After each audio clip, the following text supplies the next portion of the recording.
నమస్తే అండి. వైఎస్ఆర్సీపీ అధికారంలోకి రాకముందు యువతకు అది చేస్తాం, అన్ని ఉద్యోగాలు ఇప్పిస్తాం, ఇన్ని ఉద్యోగాలు ఇస్తాం అని చాలా అయితే ప్రకటించారు. కానీ అధికారంలోకి వచ్చిన తర్వాత 5 ఏళ్ళు అసలు నిరుద్యోగులను పట్టించుకునే పాపాను పోలేదు. కానీ ఇప్పుడు ఎన్నికల ముందు మెగా డిఎస్సి నోటిఫికేషన్ తీసుకొచ్చి ఇన్ని ఉద్యోగాలు ఇచ్చాం, అన్ని ఉద్యోగాలు ఇచ్చామని నానా రకాలుగా మాట్లాడుతున్నారు. దాని గురించి ఏం చెప్తారు మీరు? ఉద్యోగాలు రావాలంటే ముందు గవర్నమెంట్ సెక్టార్లో లిమిటెడ్గా ఉంటాయి జాబ్స్. గవర్నమెంట్ సెక్టార్లో లిమిటెడ్గా ఉంటాయి పోస్టులు. మ్యాక్సిమం అంటే 8 నుంచి 12% మధ్యలో ఉంటుంది. ప్రైవేట్లో ఎక్కువ ఉంటాయి. ఈ మధ్యకాలంలో విద్య పట్ల అందరికీ ప్రేమ పెరిగింది. చిన్న రిక్షా కార్మికుడు కాడి నుంచి హై స్థాయిలో ఉన్నటువంటి అందరూ కూడా వారి వారి పిల్లల్ని బాగా చదివించుకుంటున్నారు. అదేవిధంగా ప్రభుత్వ పథకాల ద్వారా కూడా ఫీజు రీయింబర్స్మెంట్ లాంటి పథకాల ద్వారా ప్రతి ఒక్కరూ చదువుకుంటున్నారు. ఈ చదువుకున్న వాళ్ళందరికీ ఉద్యోగాలు ఇవ్వాలంటే ఏ గవర్నమెంటు ఇవ్వలేదు. కాబట్టి ఈ క్యాపిటలిజం సైడు ఉన్నప్పుడు గవర్నమెంటు కల్పించగలటువంటి జాబులు 8 నుంచి 12% మాత్రమే. తర్వాత రెండేది ప్రైవేటలైజేషను. ఈ ప్రైవేటలైజేషన్లో భాగంగా క్యాపిటలిజంలో భాగంగా నూతన పరిశ్రమలు కానీ వస్తే ఎన్నో కొన్ని ఉద్యోగాలు వస్తాయి. అంటే నూతన పరిశ్రమ రావాలంటే మన ఇడిపోయిన ఆంధ్రప్రదేశ్లో కొత్తగా ఒక ముఖ్యమంత్రి ఎన్నుకున్నాడు. ఆ ముఖ్యమంత్రి ఏం చేశాడంటే ఆయన సంక్షేమాన్ని నమ్ముకున్నాడు, అభివృద్ధిని పూర్తిగా విస్మరించేశాడు. ఓన్లీ సంక్షేమాన్ని నమ్ముకున్నాడు. కాబట్టి ఆ సంక్షేమ పథకాలు ఇచ్చి సంక్షేమ రాజ్య స్థాపన చేస్తానే కానీ నేను డెవలప్మెంట్ ఫ్యాక్టర్ నన్ను అడగకండి అన్న వేలో ఆయన ఉన్నాడు. సరే ఆయన ఇచ్చాడు, వాలంటరీ ఉద్యోగాలు ఇచ్చాడు, 5,000 రూపాయలు ఉద్యోగాలు ఇచ్చారు. అవి 2 వీలర్కి పెట్రోల్కి కూడా రావు. వాలంటరీకి 2 వీలర్ పెట్రోల్కి కూడా రావు డబ్బులు. వాలంటరీ అంటే స్వచ్ఛందంగా అవి ఇచ్చాడు. అవి ఉద్యోగాల కిందకి రావు. అవి ఏంటంటే వైసీపీ పార్టీ కార్యకర్తల కుటుంబాలకు ఇచ్చిన ఉద్యోగాలు మాత్రమే. ఇంకా రెండోది ఏంటంటే సచివాలయాల్లో ఇచ్చాడు. నూతన సచివాలయ వ్యవస్థను తీసుకొచ్చి సచివాలయాల్లో కొన్ని ఉద్యోగాలు ఇచ్చాడు. దాన్ని ఒప్పుకుంటానని సచివాలయాల్లో ఉద్యోగాలు ఇచ్చారు. అదొక్కటి చేశాడు.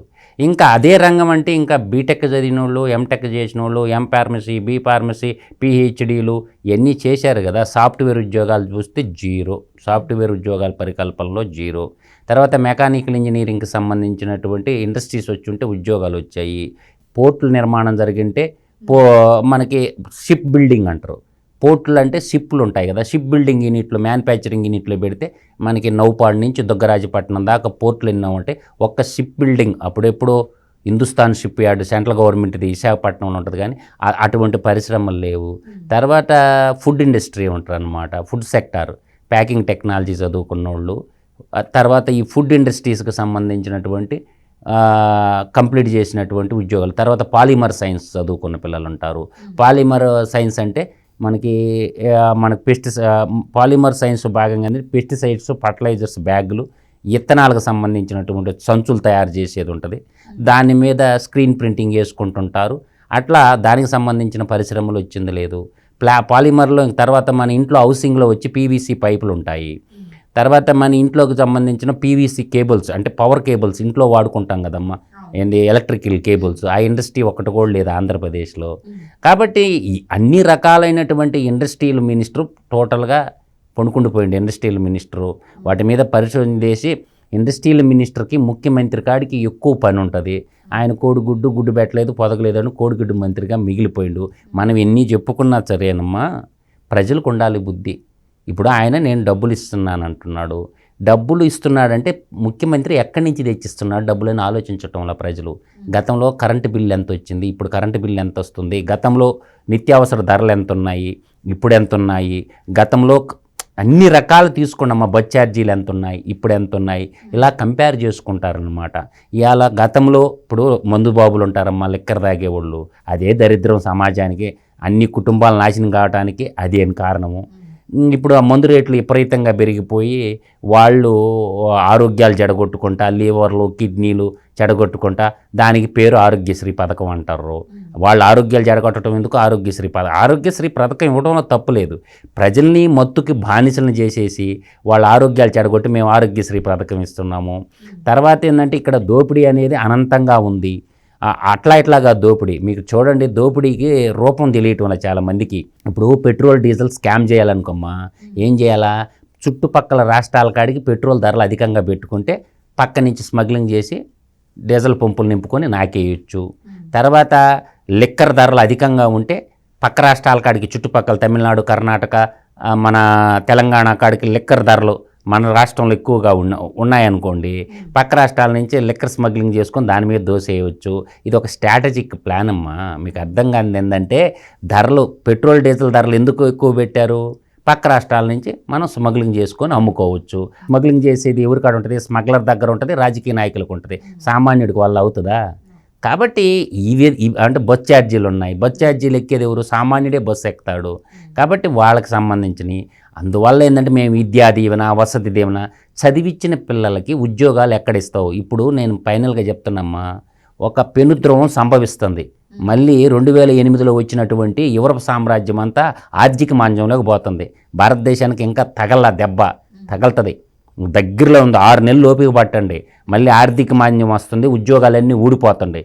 ఇప్పుడు ఒక్కొక్క కంట్రీ, ఒక్కొక్క దేశం యూరప్ దేశాలు ఆర్థిక మాంద్యంలోకి జాగ్రత్తగా ఉండాల అన్ని కుటుంబాలు.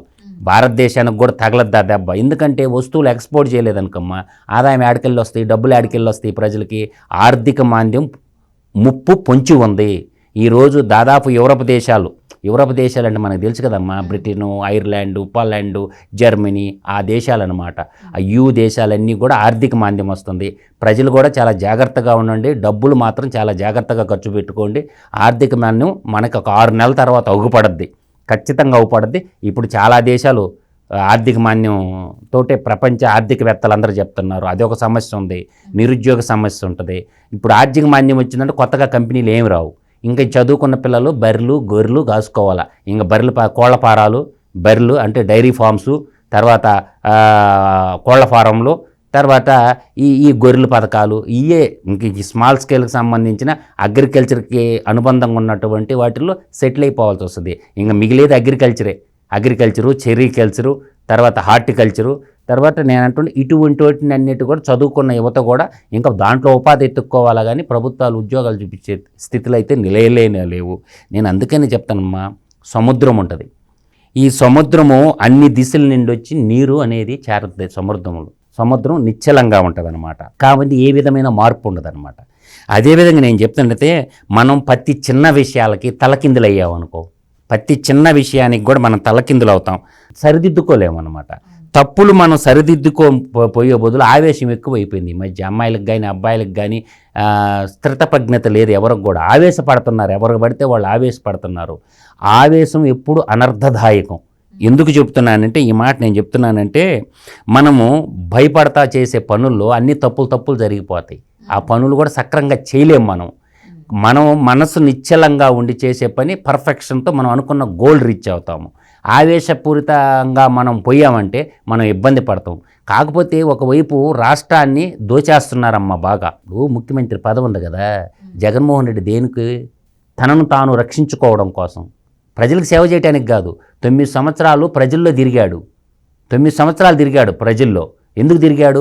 తనను తాను రక్షించుకోవడం కోసం, తన కుటుంబ సంక్షేమం కోసం, తన కేసుల నుంచి బయటపడటం కోసం 9 ఏళ్ళు ముఖ్యమంత్రి పదవి తెచ్చుకుని ఇప్పుడు 5 ఏళ్ళు గడిచిపోయింది. అతనికి స్థితప్రజ్ఞత లేదు, ఆలోచన లేదు. అతనికి తెలిసిందంతా ప్రజల్ని మభ్య పెట్టడం మాత్రమే తెలుసు. గతంలో ఎలక్షన్ ముందు ఏం చెప్పాడు? నేను వస్తే ప్రత్యేక హోదా తెస్తున్నాడు, అది లేదు, సిపిఎస్ రద్దు అన్నాడు, అది పోయింది. సకల జనులను నమ్మించి మోసం చేశాడుగా. కాబట్టి ప్రజలందరినీ నమ్మించి మోసం చేసినటువంటి జగన్మోహన్ రెడ్డిని రేపు ప్రజలు రాబోయే ఎలక్షన్, 5 ఏళ్లకు ఒకసారి వచ్చే ఎలక్షన్లో, మాకు ఇప్పుడు మద్యపాన నిషేధం అని జగన్మోహన్ రెడ్డి చెప్పాడు కదమ్మా. సో కాబట్టి లేడీస్ అందరూ మమ్మల్ని నమ్మించి మోసం చేశాడని చెప్పి వాళ్ళు ఉన్నారుగా. అట్లా ఆ విధంగా సిపిఎస్ రద్దు చేస్తామని చెప్పాడుగా, సిపిఎస్ రద్దు అన్నాడుగా. ఉద్యోగస్తులు కూడా వ్యతిరేకంగా ఉన్నారుగా. దాని ఫలితాలు మన 3 ఎమ్మెల్సీలు, గ్రాడ్యుయేట్ ఎమ్మెల్సీలు అవుపడిందిగా. కాబట్టి నేను ఫైనల్గా చెప్పగలిగింది ఏంటంటే, ప్రజలు చాలా జాగ్రత్తగా ఉండాలా, ఆలోచించి మన కుటుంబాన్ని ఎలా నిర్మించుకోవాలా అనుకుంటామో అదేవిధంగా మన గ్రామాన్ని అలాగే డెవలప్ చేసుకోవాలా. మన రాష్ట్రాన్ని అన్ని రాష్ట్రాలతో సమానంగా మనం కూడా అభివృద్ధి చేసుకోవాలి. అది వదిలేసి మనం డబ్బులు పంచుకుంటా పోయేదానికి ముఖ్యమంత్రి అవసరం లేదమ్మా. గవర్నమెంట్ ఎంప్లాయీస్ పనిచేస్తారు. వచ్చిన ప్రజలు పన్నుల రూపంలో కట్టిన డబ్బుల్ని పంచడానికి ముఖ్యమంత్రి అవసరం లేదు.